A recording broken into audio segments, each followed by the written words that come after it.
Hello everyone, welcome back to Pakistani reaction. आज हम जिस वीडियो पे रिएक्ट करने वाले हैं उसका टाइटल है स्ट्रेंज स्टोरी बिहाइंड जगन्नाथ रथ यात्रा हिडन सीक्रेट्स पार्ट 2। इससे पहले जो है ना हम इसका पार्ट 1 देख चुके हैं, बहुत ज्यादा इंटरेस्टिंग था। कुछ मतलब इसके अंदर ऐसे मिस्टीरियस से फैक्ट्स वगैरह कुछ ऐसे देखे थे, जैसे उनका जो फ्लैग था वो हवा के ऑपोजिट डायरेक्शन में था, फिर उनका जो वो पकता था यार, क्या कहते हैं, लंगर या प्रसाद। हाँ, प्रसाद, वो 7 इस तरह पोर्ट होते थे ऊपर, और वो सबसे नीचे आग होती थी, सबसे ऊपर वाले में पहले पहुंच जाता था, और ऊपर से कोई परिंदा नहीं गुजरता था, शायद कोई सीवेज थी, उसकी आवाज अंदर नहीं आती। तो ऐसे बहुत अच्छी हमने लंबी सी डिटेल देखी थी। अभी तक याद है। हाँ, आज हम उसका पार्ट 2 देखने के। इस तरह की वीडियोस ना इंटरेस्टिंग बहुत ज्यादा लगती हैं। तो करते हैं स्टार्ट, डिस्कशन होने वाली है। हमें शिक्षा अमेजिंग एंड तक जुड़े रहिएगा, चैनल को सब्सक्राइब कर दीजिएगा।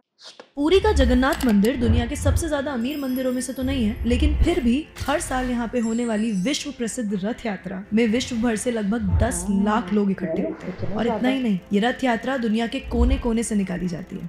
और अगर देखा जाए तो ऐसा हो भी क्यों ना, आखिर वो ब्रह्मांड के भगवान की रथ यात्रा है, और उसमें इतने लोग ना आए या फिर अलग अलग देश में इस त्योहार को ना मनाएं, तो ऐसा तो हो ही नहीं सकता। ये वही बात है, जैसे भगवान अपने भक्त के साथ हर जगह होते हैं, वैसे ही ये भक्तों का तरीका है हर जगह अपने भगवान के साथ रहने का।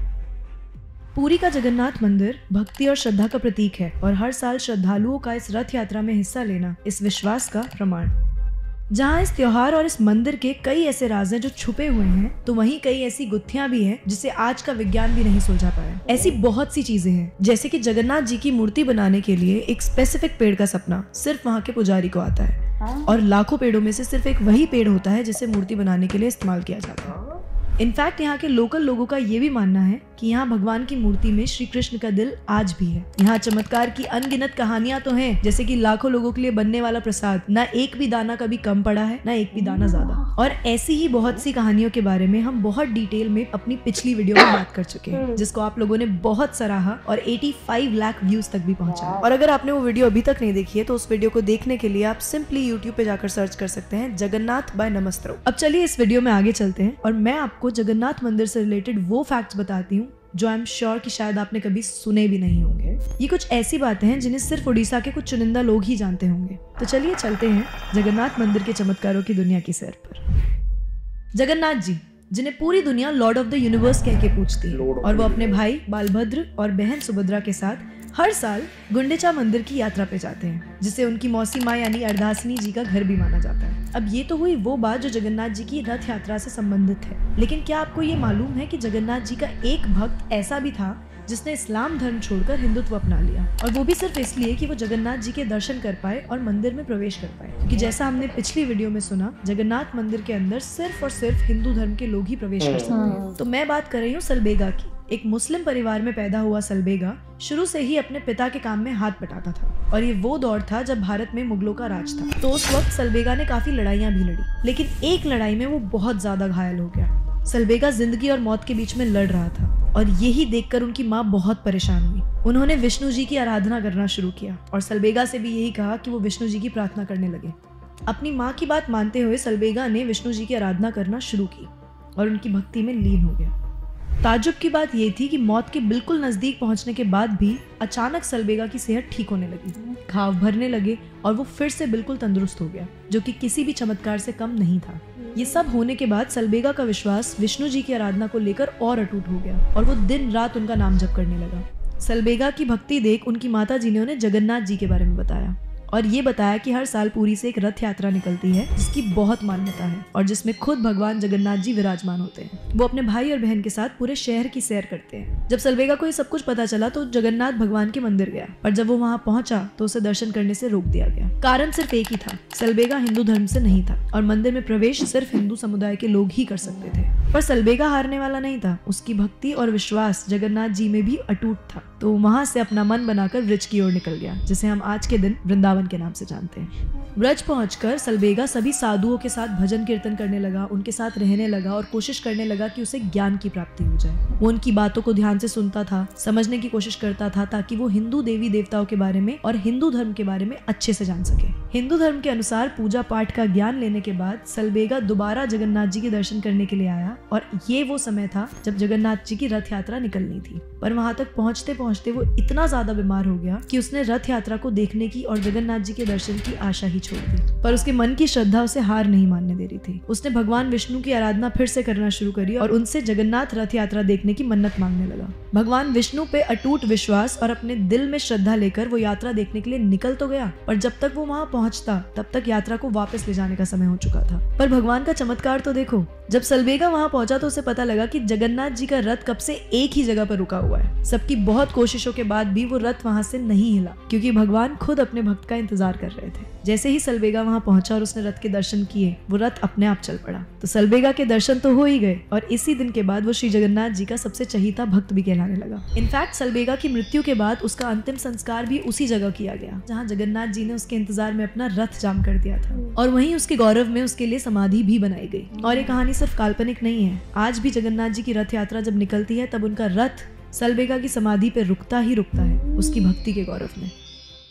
अब जहाँ रीत ही ऐसी चली आई है शुरू से कि हिंदुओं के अलावा कोई मंदिर में प्रवेश नहीं कर सकता, वहीं ये कहानी एकदम इसके ऑपोजिट है, क्योंकि ये कहानी दर्शाती है कि भगवान के लिए सिर्फ एक भक्त की श्रद्धा और उसका अटूट विश्वास ही मायने रखता है, फिर चाहे वो किसी भी समुदाय से संबंध रखता हो। मतलब आप खुद सोचिए कि दुनिया भर में जहाँ भक्त खुद जाते हैं अपने भगवान के दर्शन करने के लिए, वहीं इसके विपरीत पुरी में भगवान खुद अपने भक्त के दर्शन के लिए रुकते हैं। अब आगे बढ़ते हैं। सलबेगा की कहानी की तरह ही एक और कहानी है जिसके बारे में बहुत ही कम लोगों को पता है। दुनिया भर में जिस तरह से अलग अलग देशों में जगन्नाथ रथ यात्राओं की संख्या बढ़ती जा रही है, वहीं पे जगन्नाथ जी के भक्तों का विश्वास भी बढ़ता जा रहा है। और इस बात से तो भक्तों को फर्क ही नहीं पड़ता कि वो पोलैंड से हैं या फिर इंग्लैंड से, क्योंकि डीप डाउन तो वो भी जानते हैं कि ब्रह्मांड के रचयिता के लिए तो सब उनके अपने ही हैं। आज के वक्त में बहुत से लोग जानते हैं कि जगन्नाथ रथ यात्रा क्या है और इसका महत्व क्या है, पर क्या आप ये जानते हैं कि जगन्नाथ रथ यात्रा का पागलपन इस दुनिया भर के शहरों में फैला कैसे? तो बात है 1968 की, जब हरे कृष्णा मूवमेंट चला, जिसकी नींव दुनिया भर के शहरों में स्वामी प्रभुपाद जी ने रखी थी, जिन्हें दुनिया के हर कोने में कृष्ण जी का ज्ञान बांटने का श्रेय भी दिया जाता है। हरे कृष्णा मूवमेंट विदेशों में एक क्रांति की तरह छिड़ गया और लोग ये समझने लगे कि वो नाम जप से मोक्ष की प्राप्ति कर सकते हैं, और यही वजह बनी कि वक्त दर वक्त भक्तों की संख्या के साथ त्योहार को मनाने वाले शहरों की संख्या भी बढ़ने लगी। अब इसमें एक बहुत रोचक बात है जो हमें अगले फैक्ट पे लेकर आती है, वो बात जुड़ी है रथ यात्रा के निर्माण कार्य से। अब ये तो हमें मालूम ही है कि सिर्फ एक ही पेड़ को चुना जाता है भगवान की मूर्ति बनाने के लिए, और वो पेड़ कौन सा है उसका सपना मंदिर के पुजारी को ही आता है। लेकिन क्या आपको पता है जो लोग भगवान का रथ बनाते हैं वो भी पीढ़ी दर पीढ़ी इसी काम में लगे रहते हैं, और उन्हें विश्वकर्मा सेवक कहा जाता है। रथ के अलग अलग हिस्सों का काम इन सेवकों के ग्रुप्स में बांट दिया जाता है, और ऐसे ही अलग अलग ग्रुप्स को निजोगा कहते हैं। अब हर कार्य के हिसाब से इन समुदायों के विशेष नाम भी होते हैं, जैसे कि बड़ेही महाराणा। इस ग्रुप में कुशल बड़ेही लोग होते हैं जो पूरे रथ को तराशने का काम करते हैं। ऐसे ही दूसरा ग्रुप होता है चंदाकार। इसमें जो लोग होते हैं वो अलग अलग पार्ट्स को पहुंचाने का और लगाने का काम करते हैं। फिर आते हैं रूपाकार।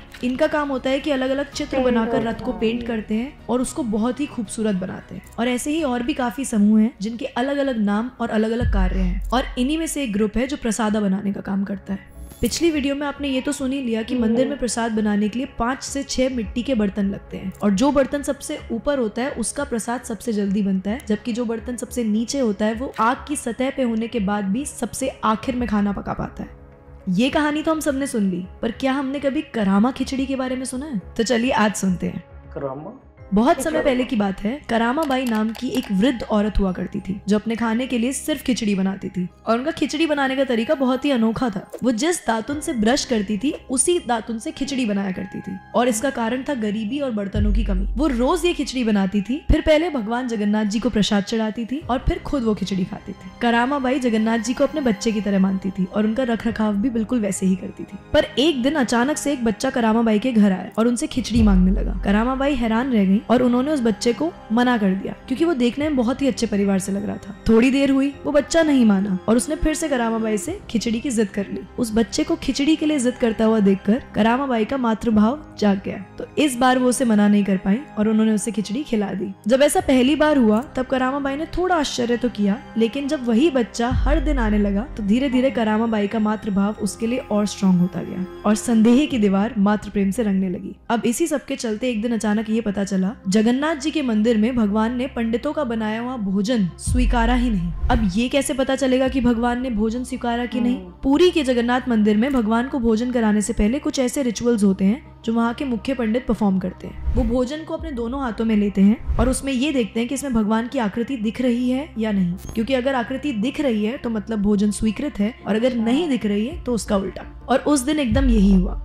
मुख्य पंडित जी को उस दिन प्रसाद में भगवान की आकृति नहीं दिखाई दी। तो जब ऐसा हुआ तो कुछ लोगों ने सुझाव दिया कि करामाबाई की खिचड़ी का भोग लगाकर देख लो। तो मुख्य पुजारी ने एक सांस में ही मना कर दिया, क्योंकि वो जानते थे कि करामाबाई खिचड़ी एक अलग तरीके से बनाती हैं। अब दिन ढल गया और बात खत्म हो गई। पर फिर अगले दिन जब मुख्य पंडित जी भगवान की पूजा करने फिर से आए तो उन्होंने देखा कि भगवान के मुंह पे खिचड़ी लगी हुई है। ये देखकर मानो उनके होश से उड़ गए। ये देखते ही वो तुरंत भागकर करामाबाई के घर गए और उनसे पूछने लगे, क्या कोई बच्चा तुम्हारे यहाँ खिचड़ी खाने आया था? तो करामाबाई ने कहा, हाँ। ये जवाब सुनते ही पंडित जी को सब समझ में आ गया और उन्होंने करामाबाई को बताया कि वो कोई गांव का बच्चा नहीं बल्कि स्वयं जगन्नाथ भगवान है जो तुम्हारे हाथ की खिचड़ी खाने आए हैं। और उस दिन के बाद से लेकर आज तक हर साल रथ यात्रा के वक्त प्रसादा के रूप में खिचड़ी ही बनती आ रही है।